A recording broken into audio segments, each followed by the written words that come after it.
What's up, guys? Welcome back to my channel. So finally, I finished my semester exams. After finishing these exams, I read a lot these days and also thought a lot. So I have a very interesting idea. Maybe someone can transform a part of himself or herself into silicon-based life. So what is carbon-based life? What is silicon-based life?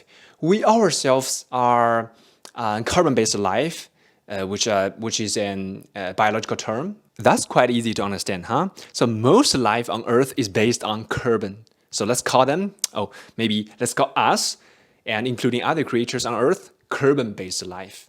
And what is silicon-based life? I don't mean to talk about the biological science community trying to find silicon-based life in the universe, similar to how life on Earth is made up.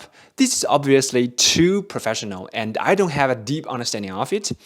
What I want to talk about here is that the high-tech era of the 21st century, some silicon-based devices can broaden the boundaries of human life and improve the efficiency of life to a certain extent. This sounds a little bit confusing, so let's expand on it. First, let's talk about some limitations of carbon-based life. We are very constrained by time and space. So for example, we can only communicate face-to-face.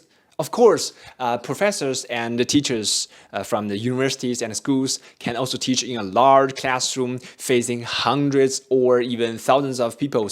But the number of such listeners relative to the total number of human beings is still insignificant, right? And additionally, the human memory system is very unstable, even very fragile. So you must have had the experience. When we read a book or finish a class, we always forget a large part of it very quickly. We have to review it over and over to remember the key points. So, that's crazy, huh? And what's more, carbon-based life represented by humans has very few input and output interfaces, and the speed of information transmission and processing is relatively slow. So the iterative version of human is very slow. For example, a mother is a PhD in astronomy, and her child cannot directly inherit the 20 years or maybe even more academic achievements of her mother in the field of astronomy. All the knowledge and common sense needs the child to learn and accumulate by himself or herself from zero. And there is another very common example.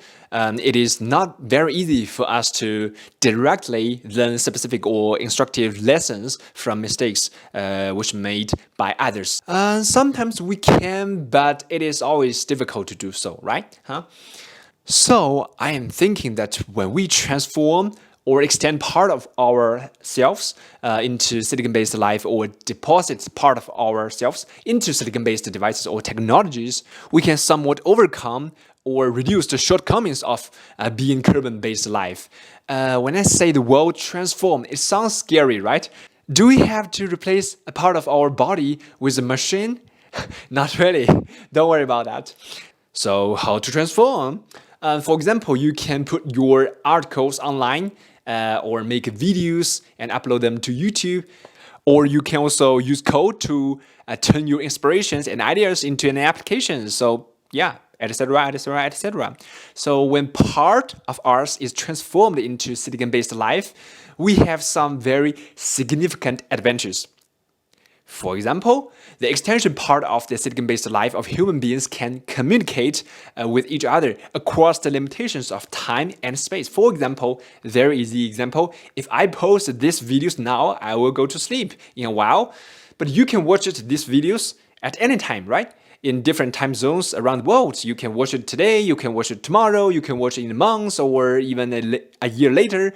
So whenever you want, I don't need to be in front of you all the time. You can also leave a comment under my videos while I am sleeping, and when I wake up, I can reply to you. And our messages or exchange of ideas are in the common areas, and others can also see them. So this makes communication exponentially more efficient. This means that a part of my life has been greatly extended in the dimension of time and space and has been preserved in a silicon-based manner. That's interesting, huh? In addition, when we write our thoughts into words, or record them into videos, or make an applications with code, it is like a freeze frame or a memory of ourselves at a certain time point in the past. So we can very easily recall or go back many different versions of ourselves at any time, and there is no memory error caused by the passage of time. For instance, we can look at videos and articles from 3 or 4 years ago by some vloggers or bloggers on the internet at any time. If there's no such record, perhaps after 10 years or 50 years, it will be very difficult for us to clearly see and retrospect the process of iteration, update, and improvement of our previous versions, because human beings are also growing, right? We are also growing each day. It is equivalent to upgrading our version.